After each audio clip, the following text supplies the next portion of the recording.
भावे घास, तुम क्या हो। फिर वो जो उनका वो अभिमान जो हमारा, वो हमको वहां भगवत भाव नहीं होने देता। ये भी तो ये पहनते हैं, ये भी तो ये ऐसे करते हैं, ये भी तो ऐसे। हमारी दृष्टि एक पार्थिव दृष्टि रहती, भागवतिक दृष्टि नहीं हो पाती। हम गुरु को बहुत से बहुत साधन मानते हैं, साध्य भाव नहीं मान पाते। गुरु वही मंत्र दे दिए, उससे भगवत प्राप्ति होती है, तो बस ठीक है, मंत्र ले लिया, भजन करेंगे, उसमें एक साधन या बहुत बहुत एक अच्छा साधक, अच्छा साधु। लेकिन साक्षात जिस आराध्य देव को प्राप्त करना है, वो अपने रहस्य को बताने के लिए, मेरी भाषा में बोलने के लिए, मेरे जैसा व्यक्ति समझ पावे उस गूढ़ रहस्य को, ये ऐसा प्रगट रूप धारण करके हमारे सामने बैठे, हमारी ऐसी श्रद्धा नहीं हो पाती।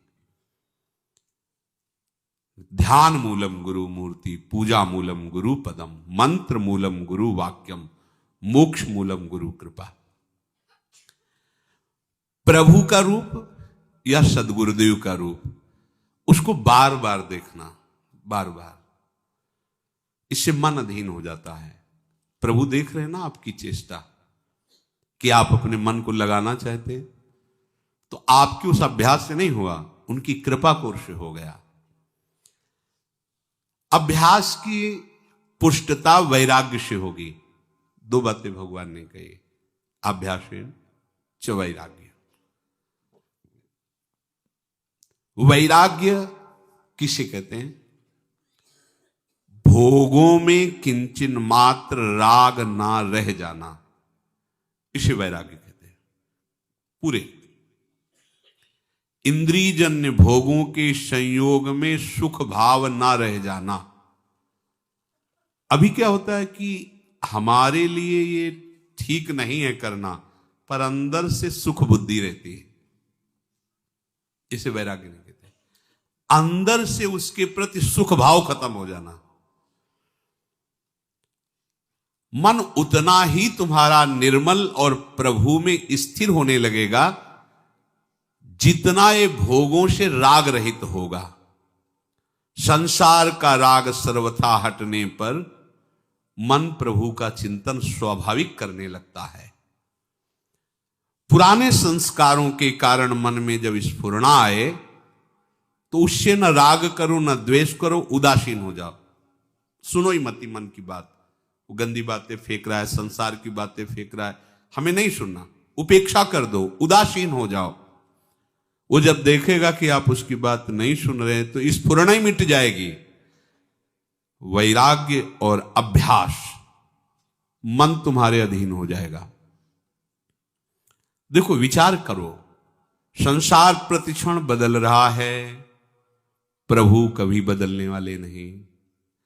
संसार कभी हमारे साथ नहीं रह सकता, प्रभु कभी हमारा साथ नहीं छोड़े हैं और न छोड़ने वाले हैं।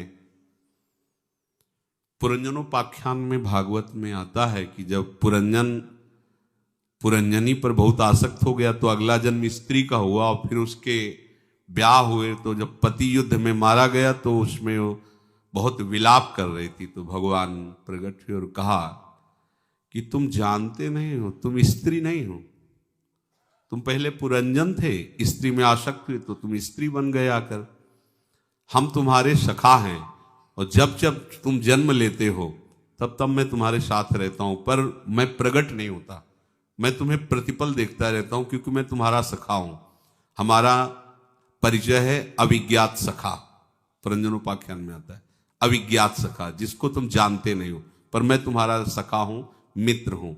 अय मित्र, तू स्त्री नहीं है, ये तेरा पति नहीं था, छोड़, आ, मैं तुझे लेने आया हूं। करुणा करके भगवान उनको उपदेश करते हैं। हमारी हालत भी यही है। हमारे जो नित्य मित्र हैं, नित्य सखा हैं, उनको भूले हुए या नए नए दोस्त, नए नया संबंध, नया नया राग स्थापित करते रहते हैं। तो आप सोच लो, कोई भी तुम्हारे साथ बराबर नहीं रह सकता, और प्रभु कभी तुम्हारा साथ नहीं छोड़ते। इसलिए किसी से अपनापन मत करो। दूसरी बात, अपने कुटुंब कहलाने वाले, संबंधी कहलाने वाले आपसे अनुकूलता का संबंध रखते हैं। ये अपने कहलाने वाले जितने कुटुंबी संबंधी हैं वे केवल हमसे संबंध अनुकूलता का रखते हैं, अन्य नहीं रखते। अपनी सामर्थ्य, अपनी योग्यता, अपने पास कुछ है तो ये हमको प्यार करते हैं, नहीं अगर कुछ ना उनको समझ में आवे तो नहीं प्यार करेंगे, पता चल जाएगा। इसलिए आप विवेक पूर्वक ऐसा जो मित्र है जो हर स्थिति में आपको प्यार करता है उस प्रभु को स्वीकार कीजिए। आप विचार कीजिए, जैसे आप शराब है, मांस है, अंडा है, एक गंदा आहार है, इसको आप पाप देखते हैं, निषिद्ध देखते हैं, तो आपका मन कभी नहीं जाता इस पर। और जो गंदे आचरण हैं वो हैं तो इन्हीं के समान, फिर आप उसे क्यों स्वीकार नहीं करते? सोचो, आपको कोई परोसे तो क्या आप मांस खा लोगे? वैष्णव हो, आपको कितना बुरा लगेगा। तो आपको जो प्रभु से हटा दे ऐसी वस्तु, ऐसी क्रिया, ऐसी चेष्टा आपको बुरी क्यों नहीं लगी? उसके समान क्यों बुरी नहीं लगी? आप विचार करो, जो निषिद्ध है सो निषिद्ध है। पूरा का पूरा व्यवहार आप इसमें कसौटी पे कसिए। जो नहीं करना चाहिए वो उसी लाइन पे है। जैसे मांस नहीं खाना चाहिए, मदिरा नहीं पीना चाहिए, तो उसी लाइन पे व्यभिचार भी है, उसी लाइन पे ब्रह्मचर्य का नाश भी है, असत्य भी है। जो निषिद्ध है उसमें कुछ तो आपने निषिद्ध मान लिया तो आपका मन नहीं जाएगा, देख लो। लेकिन कुछ को आप निषिद्ध जानते हुए भी सुख बुद्धि से आप नहीं मान रहे, इसीलिए गिर रहे हैं। यदि उसी लाइन वाले निषिद्ध वाले को आप उसी कोटि का है, जो दुर्गति उनकी होती है वही दुर्गति उनकी होती है। जो निषिद्ध आचरण है वो खोल खोल के कहां तक बतावे, पूरा प्रपंच इसी का नाम है। जो भागवती सिद्धांत के विरुद्ध हमें ले जाए वो निषिद्ध ही है। तो क्या अपने लोग देख पाते हैं निषिद्ध है? क्या उसे ऐसा मानते हैं? अगर ऐसा मानते तो हम अपना नाश क्यों करते? ये विचार करो, तो तुमसे जो असाधन हो रहे वो छूट जाएंगे।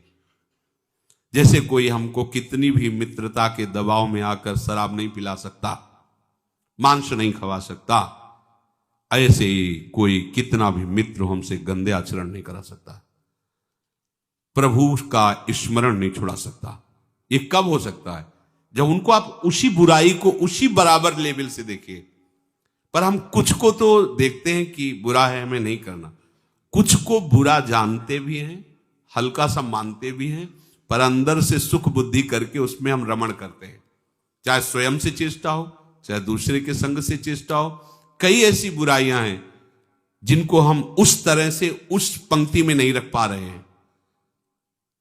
यही हमारे मन की मलिनता का स्वरूप होता है। साधन करने पर भी मन जो वश में नहीं हो रहा, तो ये जो निषिद्ध हैं उनको हम उस कोट से नहीं देख पा रहे। क्या मिल जाता है झूठ बोलने से? क्या मिल जाता है गंदी बात करने से? क्या मिल जाता है गंदी क्रिया करने से? आपका मन मलिन होता है, आपकी वृत्ति अपवित्र होती है, तो आप उसको उसी कोट में क्यों नहीं रख लेते? जैसे आपका मन कभी स्वप्न में भी मांस खाते हुए स्वप्न नहीं दिखाएगा आपको। यदि जीवन में मांस नहीं खाया तो आपको कभी स्वप्न में नहीं दिखाई देगा। शराब नहीं पिया तो नहीं दिखाए। तो आप समझ लो फिर जागृत में मन कैसे जा सकता है आपका? बाजार से निकल जाओ, उसकी बाजार भी लगी हो तो भी आप ऐसे निकल जाएंगे कि सूंघना भी नहीं, देखना भी नहीं। तो भगवान जो और निषिद्ध कार्य बोले कि ये नहीं करना, उसके प्रति आपकी श्रद्धा क्यों है? वो भी तो उसी पंक्ति में, वो भी तो वही कार्य करेंगे, जो वो कार्य करेगा वही वो कार्य करेंगे। निषिद्ध कार्य हमको अधर्म में लगाकर भगवत विमुख कर देगा। तो हम अपनी इस कमजोरी को छोड़ें, विवेक के द्वारा जो निषिद्ध कार्य हैं उनको उसी पंक्ति में रखें। नहीं करना, नहीं देखना, नहीं सुनना, इससे राग हटेगा और भजन का निरंतर अभ्यास, ये अभ्यास और वैराग्य, ये दोनों भगवत प्राप्ति करा ही देंगे। मन तुम्हारा प्रभु में लगे।